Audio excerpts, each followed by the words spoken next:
often trained on historical data, and the way history has been told has been shaped by the people recording it, their origins, biases, perspectives.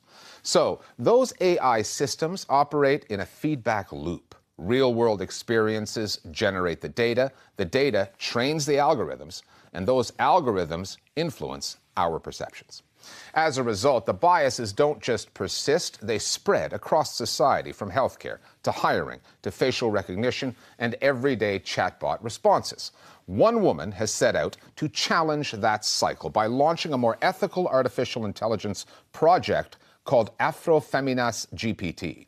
Trained exclusively on Black feminist and decolonial texts, the chatbot is designed to explore racism and feminism without reinforcing stereotypes. But there is a catch. Her more ethical alternative is still built on OpenAI's ChatGPT model. It relies on that foundation and technology to work. So can it ever be truly independent, alter the way people think, drive meaningful change? The Listening Post's Aletra Scrivo traveled to Spain to meet the creator and find out. What is racism? Racism is a system of oppression and social hierarchy that categorizes people based on perceived racial differences. From an Afrofeminist and decolonial perspective, racism is inseparable from colonialism, capitalism, and patriarchy. If that doesn't look like a typical response from an AI chatbot, it's because it isn't.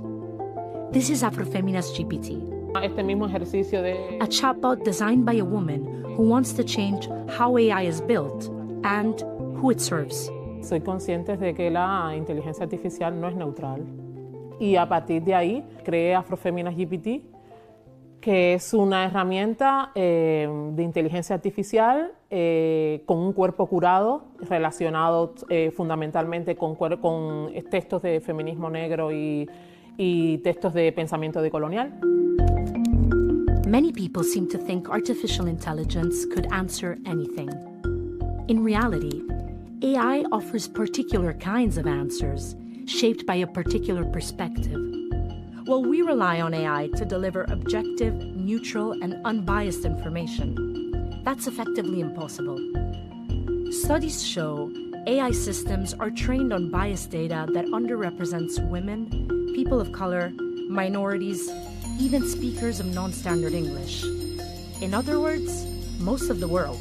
Large language models, or what we call generative AI systems, are often trained on huge amounts of data that gets scraped from the internet. Hi, I'm Gemini. Everything from expert books and articles and research and kind of evidence-based knowledge to Reddits and subreddits. They are trained on historical data and so are full of discriminatory bias. So they often reflect racist ideas or ideologies, sexism. One of the things that's interesting about training a smaller model on a corpus of text is that you have this opportunity to clear out all of the discriminatory or racist or sexist kinds of data that have been scraped into a large language model.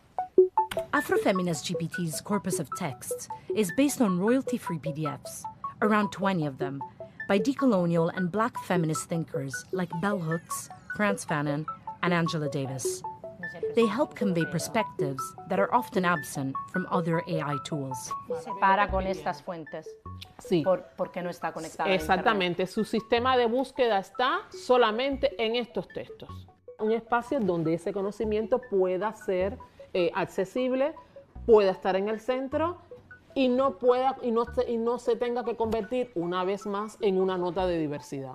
Y puedes poner, por ejemplo, artículos y pedirle de... Sí, de detectar sesgos. Sí. El hecho del uso del término extranjero versus persona. Es claro, los términos eliminan, ponen humanidad o la quitan. Claro. Y eso es un uso deliberado. Es una manera de manipular la información. Y al final resumen los sesgos. Eso es.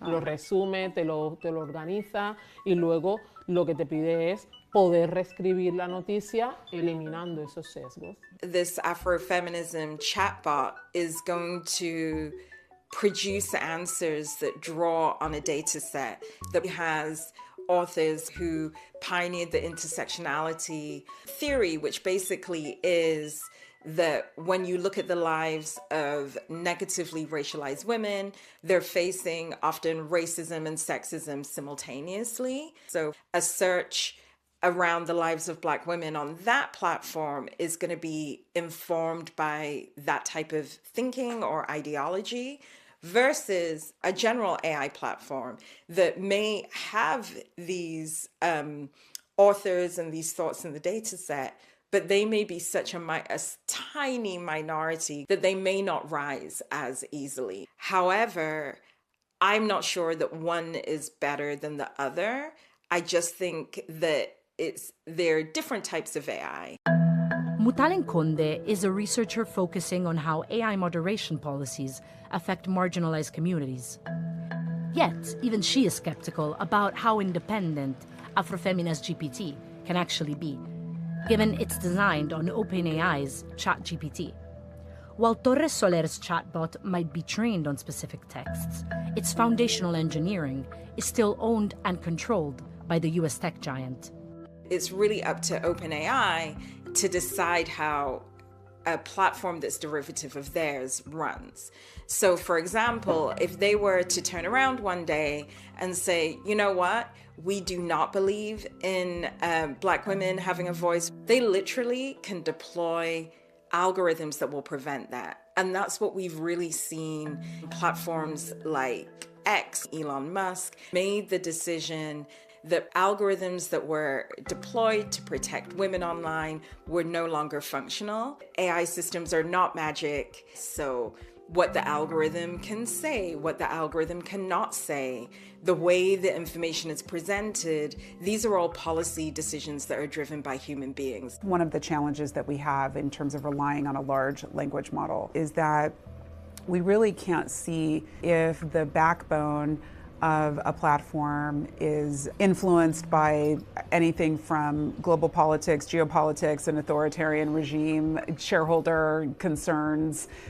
Those things may not be transparent to people. They're not particularly aware of how these models are designed, how discrimination gets baked into them, and certainly don't have ways further down at the interface or end user to mitigate that or intervene. ¿Qué dirías a los que afirman que AfroféminasGPT solamente tiene otro tipo de sesgos?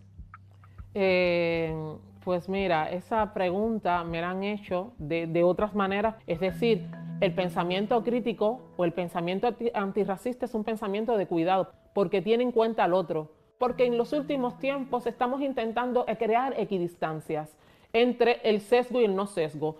Lo amoral y lo ético no son equidistantes. El antirracismo y el fascismo no son equidistantes. Precisamente por eso AfroféminasGPT no lo puede solucionar todo. Es una herramienta que reconoce que tiene sus límites.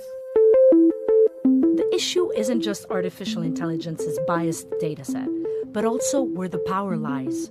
Much of today's AI industry is concentrated in Silicon Valley, in the hands of a few white, wealthy men, whose primary aim is to build products that sell. And the products are selling. OpenAI, with a $5 billion valuation, is now considered one of the world's most valuable private companies. In the first half of 2025, its revenue reached $4.3 billion, surpassing its total 2024 earnings. So there's no real incentive to focus on making the platforms more equal and fair. AI systems are driven by what's going to make money for a very few number of people. I don't think that it's investors don't want to invest in a more ethical AI. I think investors want to invest in products that they think can scale. All of these alternative AI systems, I think that they're hopeful in the sense that you are engaging people in the collection of these data sets that come to answer these specific questions. However, I think a better use of our genius is deciding when and where we want AI systems to be used, how they can be marketed. I don't think good AI is going to combat bad AI. Yo no pretendo superar las otras herramientas, más que nada porque tampoco tengo esa capacidad. Esa capacidad económica yo no la tengo. Lo que quiero es crear un espacio donde se pueda crear un conocimiento que pueda servir, donde se puedan crear recursos educativos. Si AfroféminasGPT comienza a crecer sola, pues mira, me alegra, porque entonces eso implica de que hay muchísimas personas que están buscando lugares de cuidado, y eso es una buena noticia.